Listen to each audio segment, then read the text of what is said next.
উহিব্বুস সালিহিনা ওয়া লাস্তু মিনহুম, উহিব্বুস সালিহিনা ওয়া লাস্তু মিনহুম লাআল্লাল্লাহা ইয়ারযুকুনি সালাহা। আমি নিজে নেককার না, তবে নেককারদেরকে ভালোবাসি। আল্লাহু আকবার। কেন?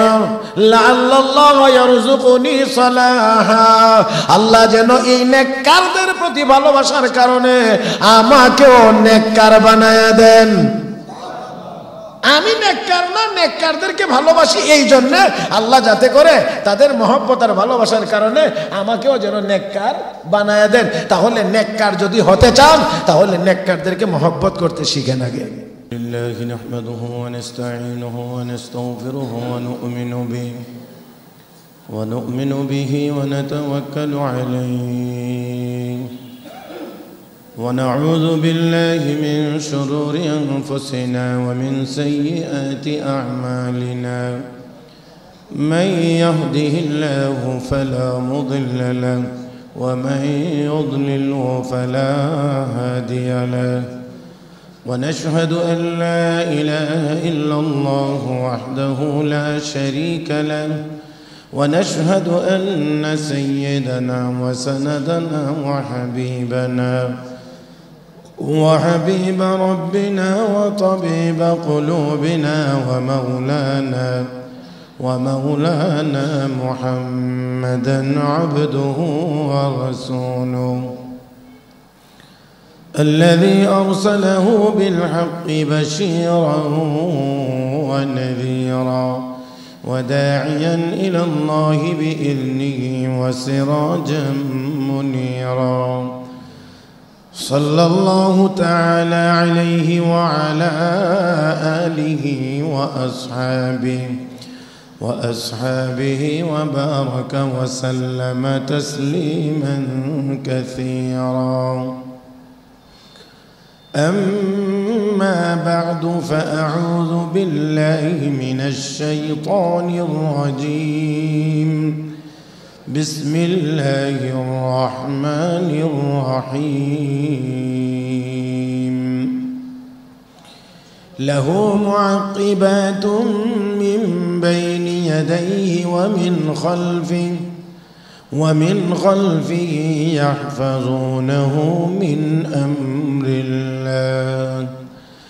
إن الله لا يغير ما بقوم حتى يغيروا ما بأنفسهم.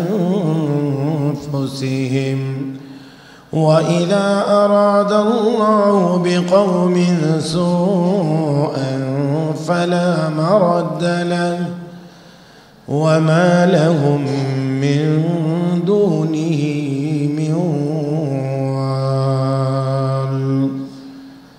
آمنت بالله صدق الله مولانا العظيم وصدق رسوله النبي الأمي الكريم. ونحن على ذلك لمن الشاهدين والشاكرين والحمد لله رب العالمين.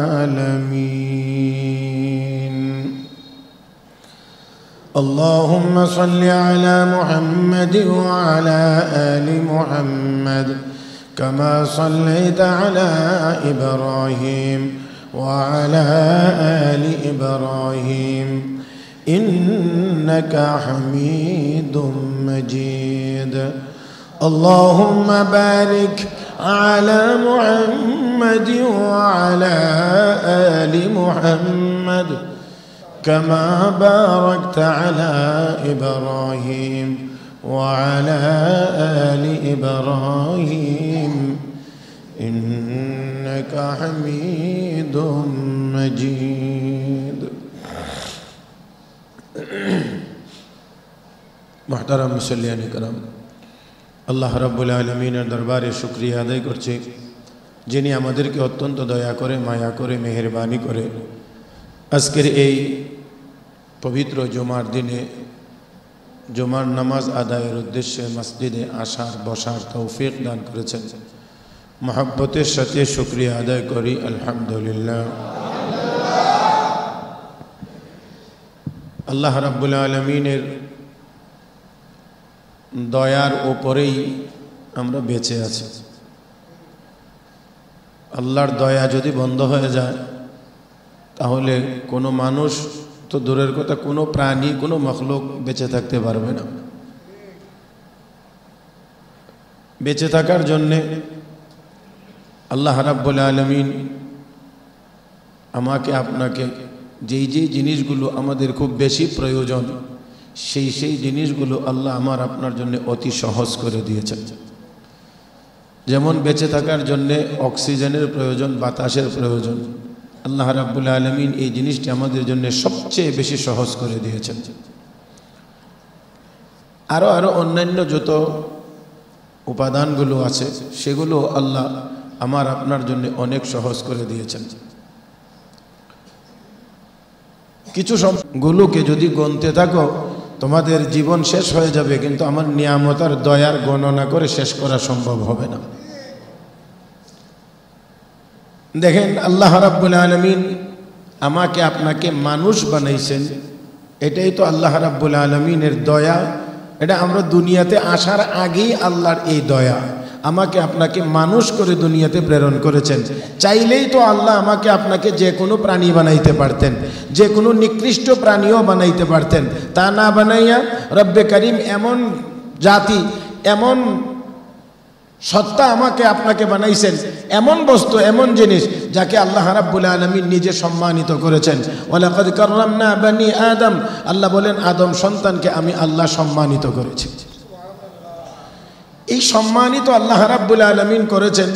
এক নাম্বার, আল্লাহ এই মানব জাতিকে, মানুষগুলোকে সৃষ্টির সবচাইতে সুন্দর প্রাণী বা মাখলুক হিসেবে আল্লাহ সৃষ্টি করেছেন। রব্বে করিম বলেন ওয়াত-তিনি ওয়াজ-যাইতুন ওয়া তুরি সিনিন ওয়া হাযাল বালাদিল আমিন লাকাদ খালাকনাল ইনসানা ফি আহসানি তাকওয়িম। আমি আল্লাহ চারটা জিনিসের শপথ করে বলছি, নিশ্চয়ই আল্লাহ রাব্বুল আলামিন মানুষকে সবচেয়ে বেশি সুন্দর করে সৃষ্টি করেছেন। তাহলে সৃষ্টি জগতে মানুষের চাইতে সুন্দর আর কোনো মাখলুক মহব্বতের সাথে বলি আলহামদুলিল্লাহ।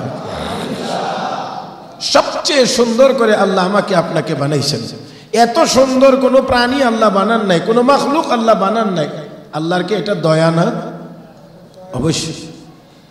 শুধুমাত্র তা না, আল্লাহ রাব্বুল আলামিন বলেন ওয়াস-সামাই ওয়াত-তারিক ওয়া মা আদরাকা মাত-তারিক আন-নাজমু আস-সাকিব ইন কুল্লু নাফসিন লাম্মা আলাইহা হাফিজ।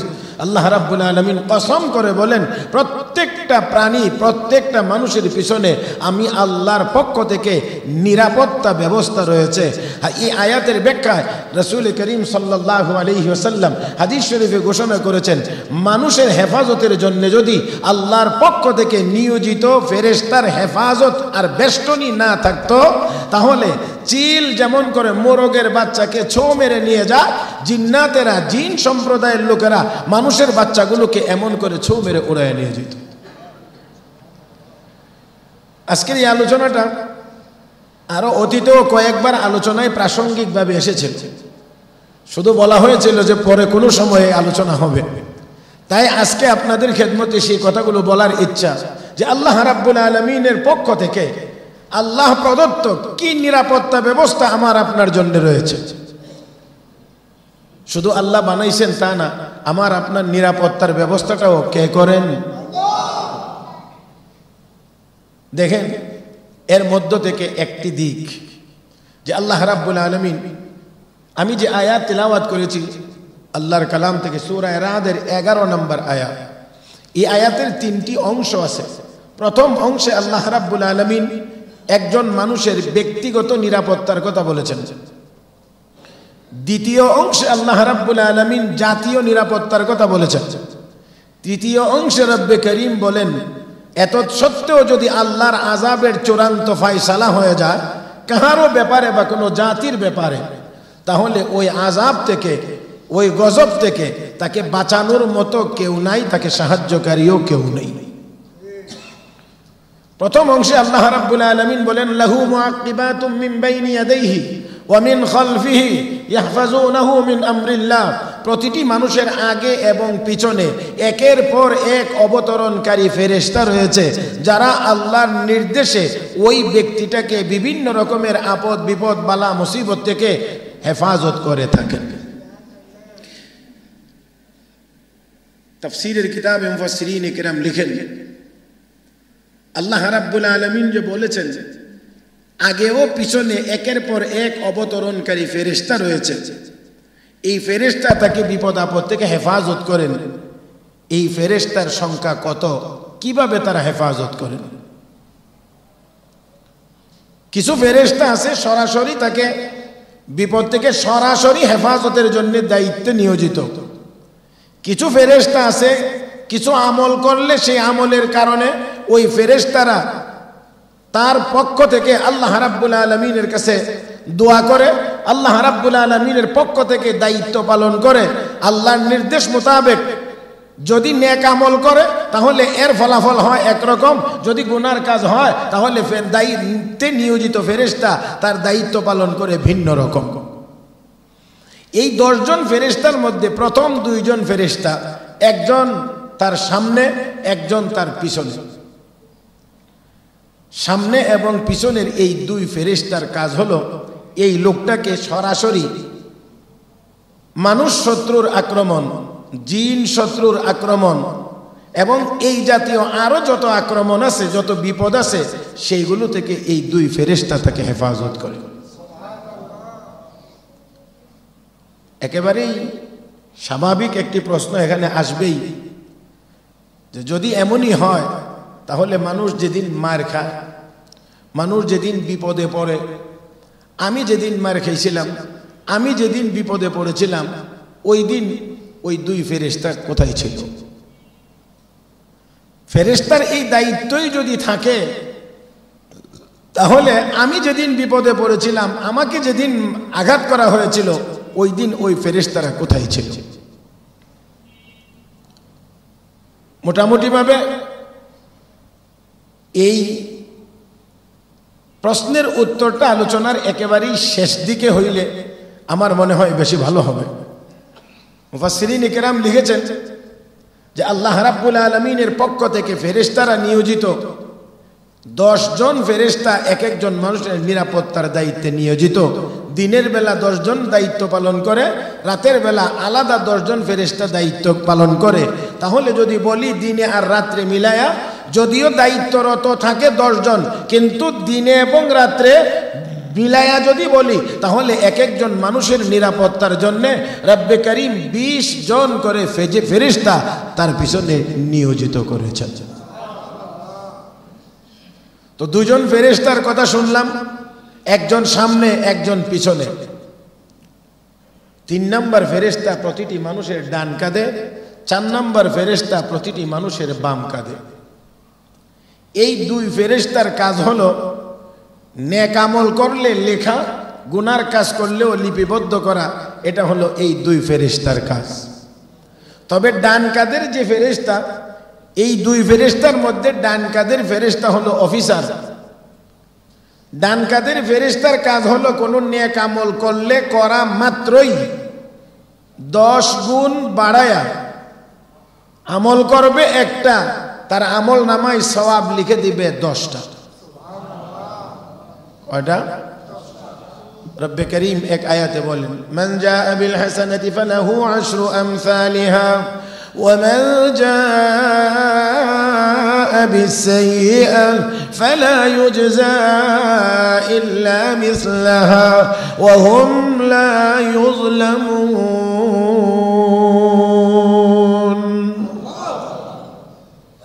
একটা নেক আমল করবে, সাথে সাথে সওয়াব কয়টা হবে? কয়টা? 10টা। একে 10। একটা নেক আমল করবে, 10টা সওয়াব লিখে দেবে ডান কাঁধের ফেরেশতা। তবে হ্যাঁ, একটু শর্ত আছে। একটা নেক আমল করে 10টা সওয়াব পাওয়ার জন্য শর্ত হলো 1 নাম্বার ইমানদার হওয়া লাগবে, 2 নাম্বার ইখলাস ওয়ালা হওয়া লাগবে, 3 নাম্বার নেক আমল নবীর সুন্নত মোতাবেক হওয়া লাগবে। যিনি নেক আমল করবেন ওনার ঈমান থাকা লাগবে।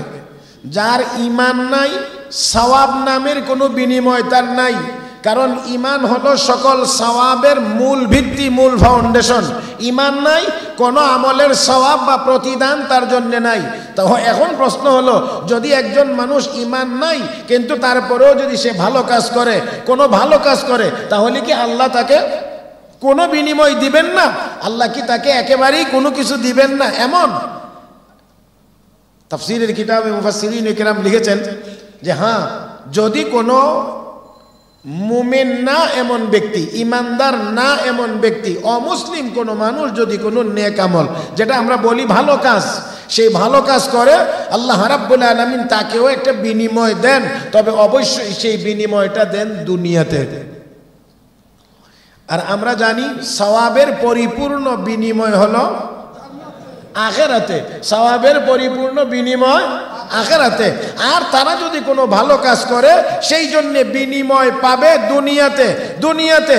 এই জন্য অনেক সময় দেখা যায় কাফের বেঈমানদের অর্থ সম্পদের পরিমাণ বেশি হয়, কারণ তারা কিছু কিছু ভালো কাজ তো অবশ্যই করে, যেই ভালো কাজগুলোর বিনিময় যেহেতু পরকালে নাই, এই জন্য আল্লাহ রাব্বুল আলামিন বলেন যে দুনিয়াতেই দিয়ে তোরটা শেষ করতে হবে, তাই দুনিয়ার সম্পদ তোকে বাড়াইয়া দিলাম। এই কারণে অনেক সময় তাদের সম্পদের পরিমাণ বেশি থাকে। মুহতারাম হাজিরিন, তো এইরকম আরো কিছু কিছু পুরস্কার তাদেরকে দুনিয়াতে দিয়েই শেষ করা হয়।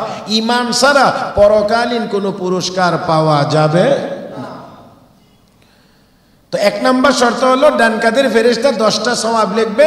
1 নম্বর শর্ত হলো ঈমানদার হওয়া লাগবে। 2 নম্বর হলো শুধু ঈমানদার হইলেই হবে না, যেই নেক আমল করব এই নেক আমল একমাত্র আল্লাহর সন্তুষ্টির জন্য হওয়া লাগবে। কার? যার আরবিক শব্দটা হলো ইখলাস। একমাত্র কার জন্য? قل إن صلاتي ونسكي ومحياي ومماتي لله رب العالمين। নবী আপনি বলেন, আমার নামাজ, আমার রোজা, আমার হজ, আমার কোরবানি, আমার যাবতীয় ইবাদত, আমার জীবন, আমার মরণ একমাত্র আল্লাহর জন্য। তাহলে নেক আমল হওয়া লাগবে একমাত্র কার জন্য?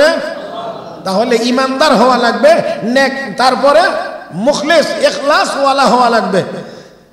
যদি 3 নাম্বার, 2টা হলো, 3 নাম্বার হলো যেই আমলটা করবে, যেই নেক আমল, সেই নেক আমলটা হওয়া লাগবে নবীর শিখানো তরিকা মোতাবেক, আমার মন গড়া পদ্ধতিতে না।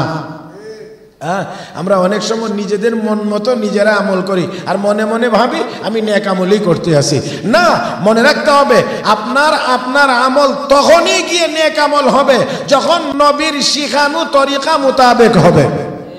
নবীর শিখানো তরিকা মোতাবেক যদি হয় না, তাহলে অবশ্যই আপনি দেখতে নেক আমল মনে হলেও নবীর তরিকা মোতাবেক না হওয়ার কারণে এই নেক আমল আল্লাহর দরবারে কবুল হবে না। তো 1 নম্বর হলো মুমিন হওয়া লাগবে, 2 নম্বর ইখলাস ওয়ালা হওয়া লাগবে, 3 নম্বর নবীর শিখানো তরিকা বা সুন্নত মোতাবেক আমল হওয়া লাগবে। এই 3 শর্ত অনুযায়ী একটা নেক আমল করা মাত্রই ফেরেশতা, ডান কাদের ফেরেশতা তার আমল নামায় কয়টা সওয়াব লিখে দিবেন? 10টা সওয়াব লিখে দিবেন। তাহলে এবারে আসেন বাম কাদের ফেরেশতা। বাম কাদের ফেরেশতা ওই ব্যক্তিটা যদি কোনো গুনার কাজ করে, গুনার কাজ করলেই আমল নামায় গুনাহ লিখতে পারবে না। ডান কাদের ফেরেশতাকে জিজ্ঞেস করে গুনার কাজ করছে, গুনাহ কি লিখবো? ডান কাদের ফেরেশতা তখন বলে না, একটু সময় দাও, দেখো তওবা করে কি না। বলেন তো একটু আওয়াজ করে, এটা কি আল্লাহর দয়া না? ডান কাদের ফেরেশতার প্রতি নির্দেশ হলো এই শর্ত মোতাবেক নেক আমল হবে, সাথে সাথে 10টা সওয়াব লিখে দিবা। বাম কাদের ফেরেশতার প্রতি নির্দেশ হলো গুনার কাজ করলে গুনাহ লিখবা না, জিগাইয়া লইও। তো ডান কাদের ফেরেশতাকে সুযোগ দাও। সুযোগ দেওয়ার পরে যদি তওবা না করে, আবার জিজ্ঞেস করে তওবা তো এখনো করে নাই, লিখবো? না, আরেকবার সুযোগ দাও। আরেকবার সময় পার হয়ে গেলে তওবা করে নাই, লিখবো? না, আরেকবার দাও। এইভাবে করে 3 বার সুযোগ দেওয়ার পরেও যখন গুনার কাজ থেকে তওবা করে না, তখন ডান কাদের ফেরেশতা বলে একটা গুনাহ লিখে দাও। তাহলে গুনার কাজ হইলে গুনাহ হবে কয়টা? নেক আমল করলে ডান কাঁধের ফেরেশতা লিখবে 10টা। রাসূলের সাহাবী হযরত আব্দুল্লাহ ইবনে আমর ইবনুল আস রাদিয়াল্লাহু তাআলা আনহু বিশ্ব নবীর দরবারে গেলেন, গিয়ে বললেন, ইয়া রাসূলুল্লাহ, আপনার হাত মুবারক প্রসারিত করেন, মানে হাত আমার দিকে আগায় দেন, আমি আপনার হাতে হাত রেখে কালেমা পড়ে মুসলমান হয়ে যাব। আল্লাহর নবী হাত বাড়াইলেন, হাত সামনের দিকে আগায় দিলেন, কিন্তু হযরত আব্দুল্লাহ ইবনে আমর ইবনুল আস নিজের হাত নিজের দিকে গোটায় নিলেন, সামনের দিকে নাই, হাত নিজের দিকে নিয়ে আসলেন। আল্লাহ রাসূল জিজ্ঞেস করেন, হে আব্দুল্লাহ, তুমি আমাকে বললা আমার হাত আগায় দেওয়ার জন্য, আর আমি হাত বাড়াইলাম, তুমি তোমার হাত গুটিয়ে নিলে, কারণটা কি? কই, ইয়া রাসূলুল্লাহ, কালেমা পড়ার আগে জানতে চাই আমি যত গুনার কাজ করেছি সবগুলো গুনাহ কি কালেমা পড়লে মাফ হবে কিনা। আমি আগে গুনাহ মাফের গ্যারান্টি চাই, আমার এই গুনাহগুলো মাফ হবে কিনা। আমি যত অন্যায় করেছি কালেমা পড়ে মুসলমান হইলে আমার গুনাহ মাফ হবে কিনা। বিশ্ব নবী বলেন, তুমি কি জানো না ইন্নাল ইসলাম ইয়াহদিমু মা কানা ক্বাবলা। এ আব্দুল্লাহ, তুমি কি জানো না ইসলামের কালেমার এত পাওয়ার, এত শক্তিশালী যে 1000 বছরও যদি মূর্তি পূজা হয়, 1000 বছর যদি গুনাহের কাজ হয়, শিরকের চাইতে বড় গুনাহ হয় না। এত বড় গুনাহও যদি হয়, আর কেউ যদি লা ইলাহা ইল্লাল্লাহু মুহাম্মাদুর রাসূলুল্লাহ এই কালেমা পড়ে তার মূর্তি পূজা ত্যাগ করে ঈমান আর ইসলামের পথে চলে আসে, ইসলামের কালেমার এত শক্তি 1000 বছরের কুফরি জীবনের সমস্ত গুনাহ একবারের কালেমার আওয়াজের দ্বারাই আল্লাহ মাফ করে দেন। আল্লাহ রাব্বুল আলামিন তো একজন মানুষ কালেমা পড়া, অমুসলিম কালেমা পড়ে মুসলমান হওয়ার অর্থই হলো তওবা করা, মানে আমি আর এই পথে যাব না, এই পথ থেকে চলে আসা। এই পথ থেকে চলে আসা মুহতারাম হাজিরিন, কুফরি থেকে তওবা করার পদ্ধতি হলো কালেমাওয়ালা হওয়া, মুসলমান হওয়া। আর ইমানদার গুনাহ থেকে তওবা হলো গুনার কাজ ছেড়ে দিয়ে নেক আমলের পথে চলে আসা। মুহতারাম হাজিরিন, তো দেখেন আল্লাহ রাব্বুল আলামিনের দয়া, আল্লাহ রাব্বুল আলামিনের দয়া যে একজন মানুষ একটা নেক আমল করবে 10টা সওয়াব লেখা হবে, আবার গুনার কাজ হবে তো একটা গুনাহ লেখা হবে, 10টা লেখা হবে না, তাও আবার অনুমতি সাপেক্ষে, তাওবার সুযোগ করে দেওয়া। এই জন্যে প্রত্যেকটা মানুষ আমাদের উচিত যে কোনো ধরনের গুনার কাজ হয়ে যায় সাথে সাথে যেন আমরা আল্লাহর কাছে মাফ চাই, ক্ষমা চাই, আবার যেন ফিরে আসি, তাহলে অবশ্যই অবশ্যই আমাদের আমল নামায় আর গুনাহ থাকবে না।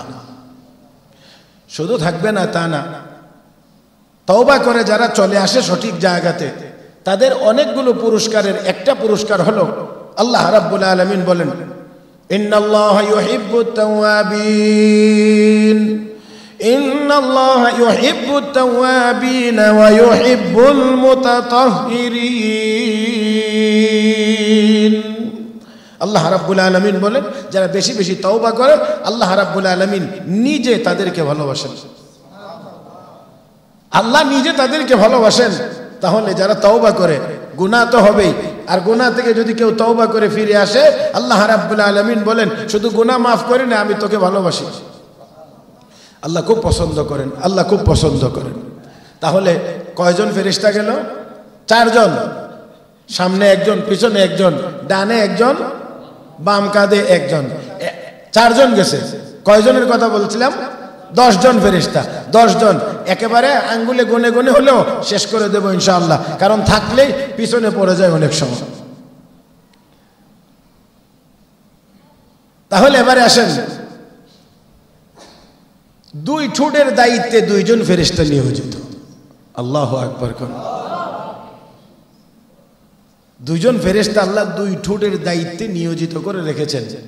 যদি এই লোকটি যদি বিশ্ব নবী রাহমাতুল্লিল আলামিনের উপরে কোনো দরুদ শরীফ পড়ে, দরুদ পাঠ করে, এই 2 ফেরেশতা এই দরুদকে সংরক্ষণ করেন এবং আল্লাহ রাব্বুল আলামিনের প্রিয় হাবিবের রওজায়ে আতহার পর্যন্ত এই দরুদের হাদিয়া পৌঁছায়া দেন। নবী করিম সাল্লাল্লাহু আলাইহি ওয়াসাল্লামের উপরে দরুদ শরীফ পড়তে পারাটা এবং পড়া, এটা অনেক অনেক বিপদ থেকে বাঁচার অন্যতম উপায়। এমনকি আল্লাহর নবীর উপরে যত বেশি পরিমাণে দরুদ শরীফ পড়া যাবে অন্তরে শান্তির পরিমাণ তত বেশি হবে। শুধু তা নয়, হাসরের দিন, বিপদের দিনে বিশ্ব নবী বলেন, যেই ব্যক্তি আমার উপরে বেশি পরিমাণে দরুদ শরীফ পাঠ করবে ওই ব্যক্তি হাসরের মাঠে আমার তত নিকটবর্তী হয়ে আল্লাহর আদালতে দাঁড়াবে। দরুদ অত্যন্ত প্রিয় আমল, আল্লাহর কাছে অত্যন্ত প্রিয় আমল, কারণ এই আমল স্বয়ং আল্লাহ নিজেও করেন। হ্যাঁ, আল্লাহ রাব্বুল আলামিন বলেন, ইন্নাল্লাহা ওয়া মালাইকাতাহু ইউসাল্লুনা আলান নবী ইয়া আইয়ুহাল্লাযীনা আমানু সাল্লু আলাইহি ওয়া সাল্লিমু তাসলিমা। নিশ্চয় আল্লাহ এবং তার ফেরেশতারা ইউসাল্লুনা আলান নবী, নবীর উপরে দরুদ পড়ে। তাহলে যে আমল আল্লাহ করেন সে আমল যদি বান্দা করে তাহলে সে আমলটা আল্লাহর কাছে অপ্রিয় না প্রিয়? অনেক অনেক। নবীর উপরে এমনকি আল্লাহর নবীর উপরে দরুদ শরীফ না পড়ে দোয়া করলে এই দোয়াও আল্লাহর দরবারে কবুল হয় না, ঝুলন্ত থাকে। এই জন্য দোয়ার আগে দরুদ শরীফ পড়া, যাতে করে দোয়া আল্লাহর দরবারে কি হয়?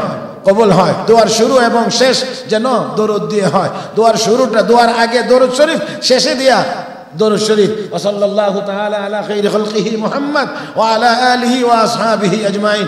এইভাবে দরুদের মাধ্যমে দোয়া করা, তাহলে এই দোয়া আল্লাহর দরবারে কবুল হয়। হ্যাঁ, আল্লাহ দোয়া করেন, আল্লাহ দরুদ শরীফ পড়েন, এটার অর্থ আবার একটু ভিন্ন। আমাদের দরুদ আর আল্লাহর দরুদ এক না।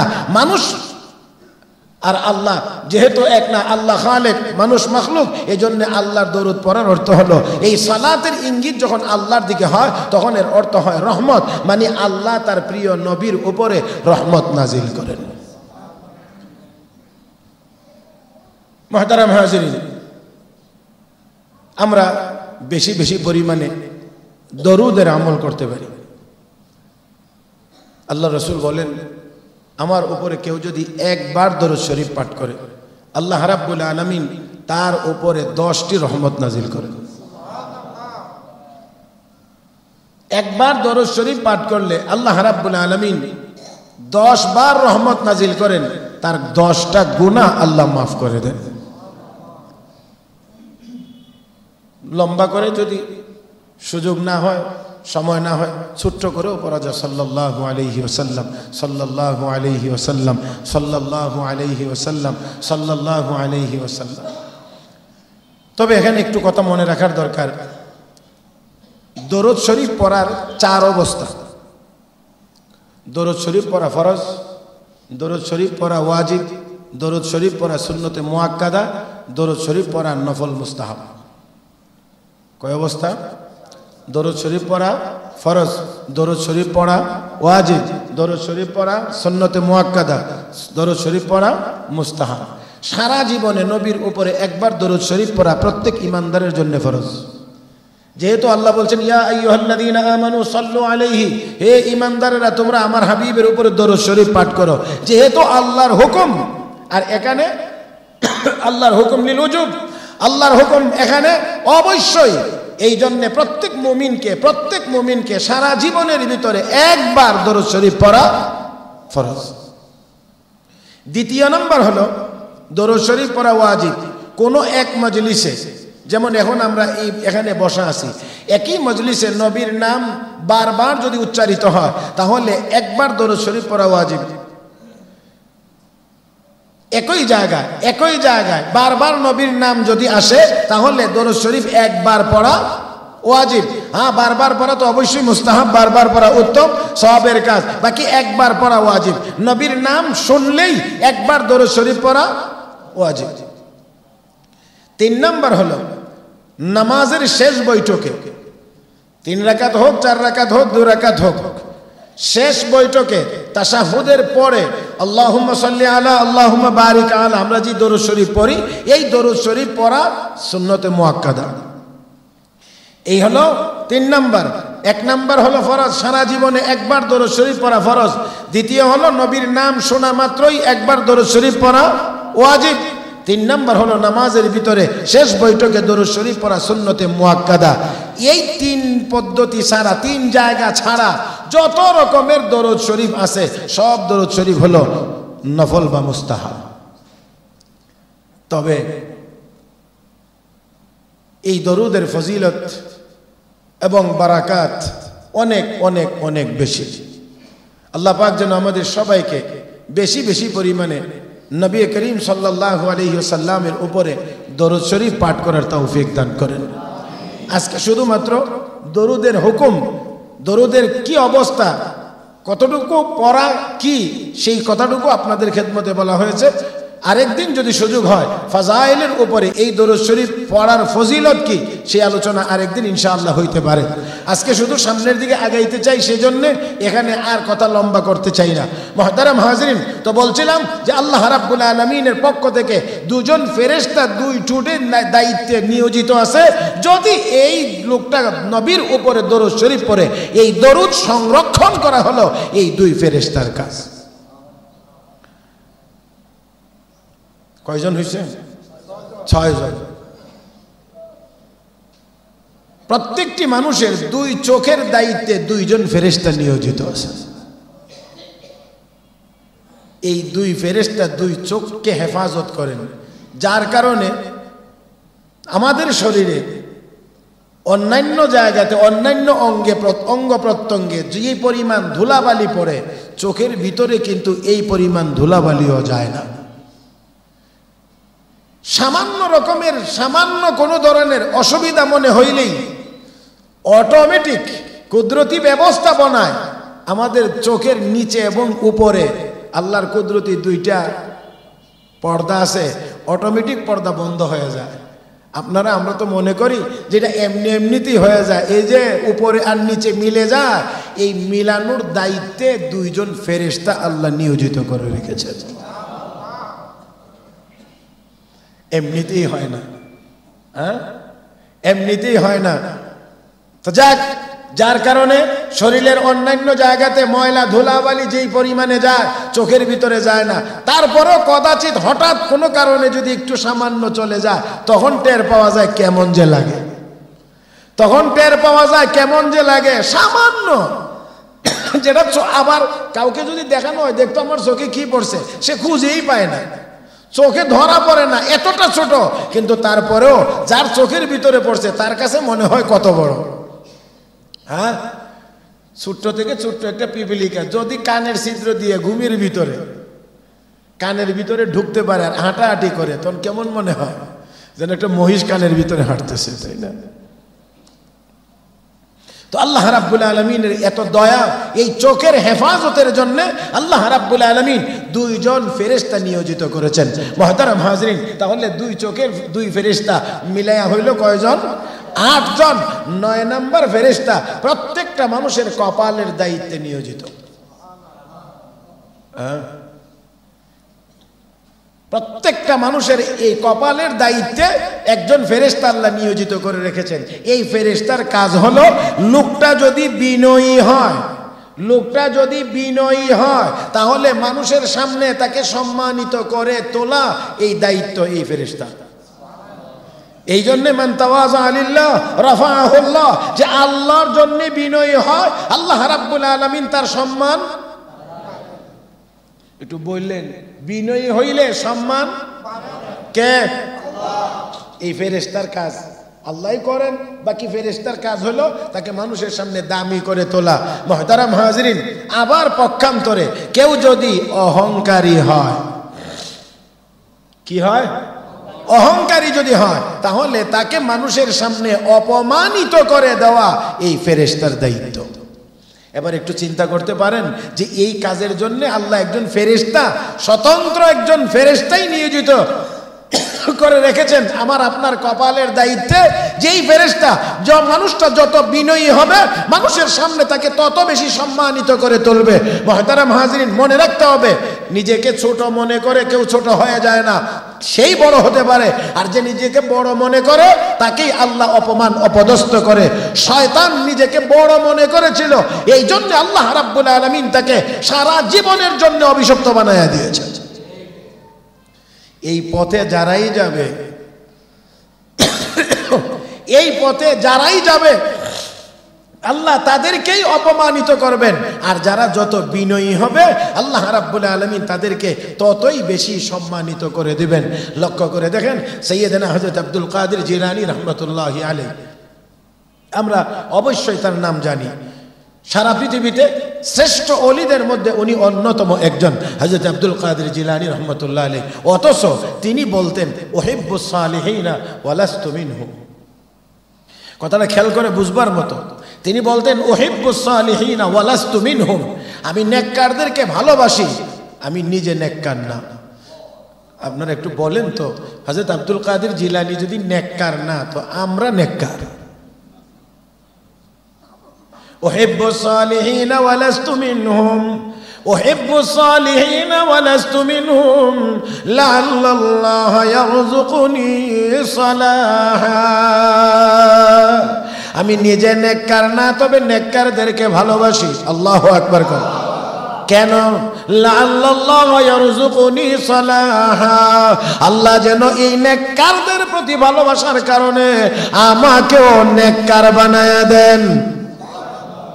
আমি নেককার না, নেককারদেরকে ভালোবাসি, এই জন্য আল্লাহ যাতে করে তাদের মহব্বত আর ভালোবাসার কারণে আমাকেও যেন নেককার বানায়া দেন। তাহলে নেককার যদি হতে চান, তাহলে নেককারদেরকে মহব্বত করতে শিখেন আগে।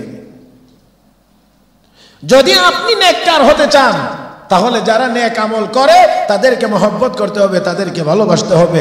তাহলেই কেবল নিজের ছেলেকে হাফেজ বানাবেন, নিজের ছেলেকে আলেম বানাবেন, এরকম নিয়ত যদি থাকে, তাহলে আগে থেকেই হাফেজ আর আলেমদেরকে মহব্বত করতে শিখেন, ভালোবাসতে শিখেন। তাহলেই আল্লাহ রাব্বুল আলামিন আপনার বংশের ভিতরেও হাফেজ আলেম তৈরি করে দেবেন।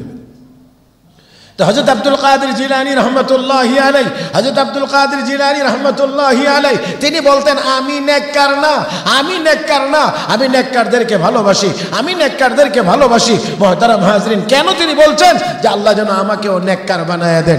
ও মুসলমান, তাহলে ছোট মনে করার কারণে ছোট হয়ে যায় নাই, ছোট হয়ে যায় নাই, আল্লাহ রাব্বুল আলামিন তাকে বড় বানায়া দিয়েছেন, বড় বানায়া দিয়েছেন। তো যারাই ছোট মনে করেছে আল্লাহ তাদেরকেই বড় বানাইছেন, যারা বড় মনে করেছে আল্লাহ তাদেরকে অপমান অপদস্থ করেছেন।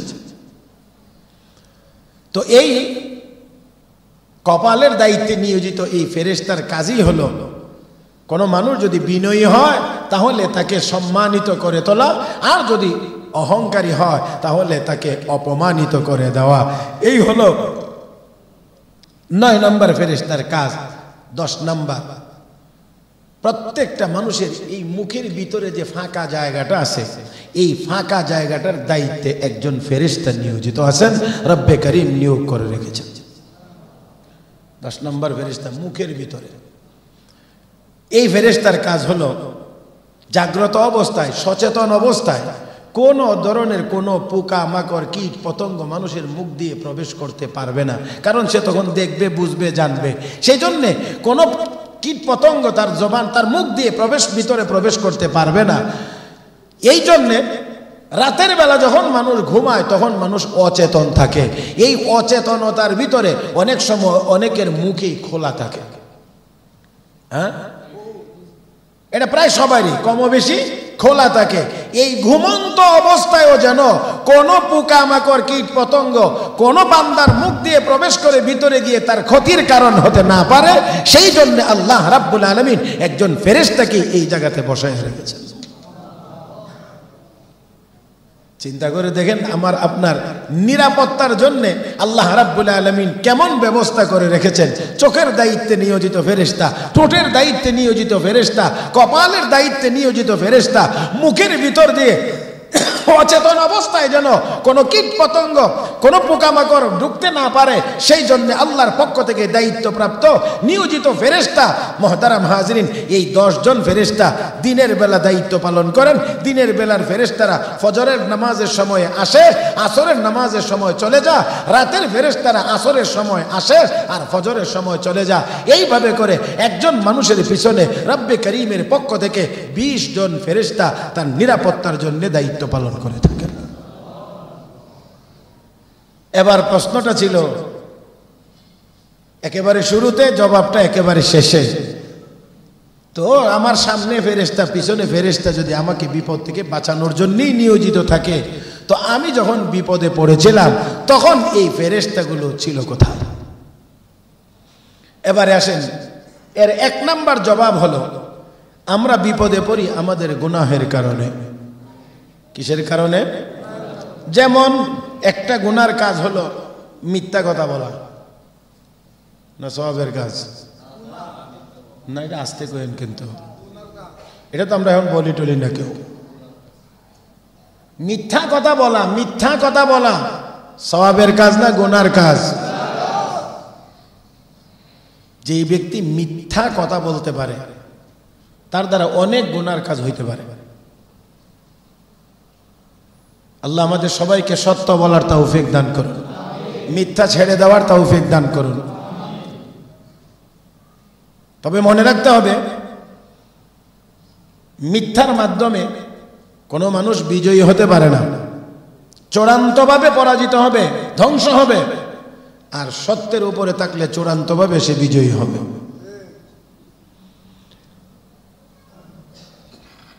তো যত গুনাহ আছে, গুনার কাজগুলোর মধ্যে একটা কাজ হলো মিথ্যা কথা বলা।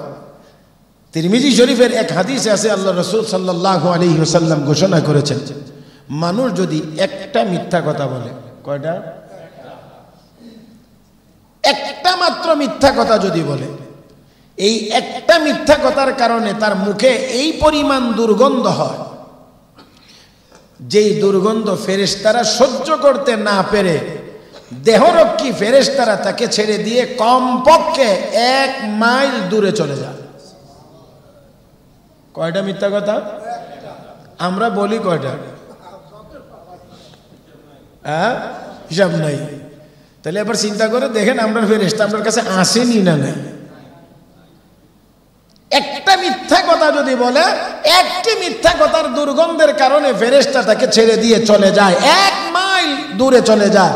যদি এমনটা হয়ে থাকে, একটা মিথ্যা কথার কারণেই যদি এত দূর পর্যন্ত ফেরেশতা চলে যায়, তো এই সুযোগে যদি হামলা হয়, ফিরাইবে কোন ফেরেশতা? তখন তো আপনার ফেরেশতা নাই আপনার কাছে। তো এই জন্য মনে রাখতে হবে, এটা তো একটা কথা শুধু বলছি মিথ্যা, এছাড়াও আরো বহু এমন গুনার কাজ আছে, যে গুনার কাজে যখন মানুষ লিপ্ত হয় তখন ফেরেশতারা তার কাছে থাকতে পারে না, তার কাছে থাকে না, তাকে ছেড়ে দিয়ে অনেক দূরে চলে যায়। আর তখনই ওই লোকটার উপরে বিভিন্ন রকমের আযাব আর গজব এসে নাজিল হয়, পড়ে যায়। মুহতারাম হাজিরিন, এবার আরেকটি কথা, আরেকটি প্রশ্ন হলো, অনেক নেককার মানুষ, অনেক বড় ভালো মানুষ, অনেক আমলি মানুষ, অনেক আল্লাহর ওলি মানুষ, এমনকি নবীগণ পর্যন্ত তো অনেক বড় বিপদের সম্মুখীন হয়েছে। তাহলে কি তারাও কি গুনাহের কারণে হয়েছে? তাহলে তারা কেন হবে? এটা মনে রাখতে হবে, কথাটা বুঝতে হবে। আমি আপনাদেরকে, গুনাহগারের বিপদ অনেক সময় গুনাহের কারণে হয়, নেককারের বিপদ আল্লাহর পক্ষ থেকে পরীক্ষার জন্য হয়, আর আল্লাহ তাকে আরো বড় মর্যাদা দিতে চান। সেই জন্য আল্লাহ নেককার হওয়ার পরেও তার উপরে মাঝে মাঝে কিছু মুসিবত চাপায়া দেন। এই জন্য আল্লাহর নবী বলেছেন, আসাদুন নাসি বালাআন আল আম্বিয়া সুম্মাল আমসালু ফাল আমসাল। নবীদের উপরে সবচেয়ে বড় মুসিবত এসেছে, তারপরে পর্যায়ক্রমে নিচের দিকে, মানে ইমানের দিক থেকে নবীরা সবচেয়ে মজবুত, এজন্য তাদের মুসিবত সবচেয়ে কঠিন মুসিবত। আর এর পরের তবকা ধারাবাহিকভাবে আমাদের ইমানের পাওয়ার যেমন আমাদের উপরে মুসিবত আসে, তেমন এটা হলো যে নেককার তার নেকে আমলের মাধ্যমে, নেক আমলের মাধ্যমে ওই জায়গায় যাইতে পারতেছে না যেই জায়গাটা রব্বে করিম তাকে দেওয়ার ইচ্ছা। জান্নাতের ওই মাকাম, ওই উঁচু মাকাম সে পাইতেছে না যেটা আল্লাহর দেওয়ার ইচ্ছা। তার নেক আমলে এত দূর যাইতে পারে না, রব্বে করিম তখনই তার উপরে কিছু মুসিবত চাপায়া দেন, যেই মুসিবতের উপরে ধৈর্য ধারণ করার মাধ্যমে আল্লাহ ধৈর্যের বিনিময়ে তাকে ওই মর্যাদা দান করেন। হাকিমুল উম্মত মুজাদ্দিদ মিল্লাত হযরত আকদাস হযরত মাওলানা আশরাফ আলী থানভী রাহমাতুল্লাহি আলাইহি এই জন্য পড়াইতেছিলেন ক্লাসে যে আল্লাহর পক্ষ থেকে যে বিপদ আসে এটাও এক প্রকারের রহমত। যেমন একেবারে সহজে বলি, সুস্থতাও আল্লাহর দয়া, কোনো কোনো সময় অসুস্থতাও আল্লাহর পক্ষ থেকে দয়া। সুস্থ থাকলে শুকরিয়া আদায় করবে তো আল্লাহ খুশি হবেন, অসুস্থ হলে ধৈর্য ধারণ করবেন তো আল্লাহ খুশি হবেন। তো বিপদ আপদ এটা মুমিনের জন্য রহমত।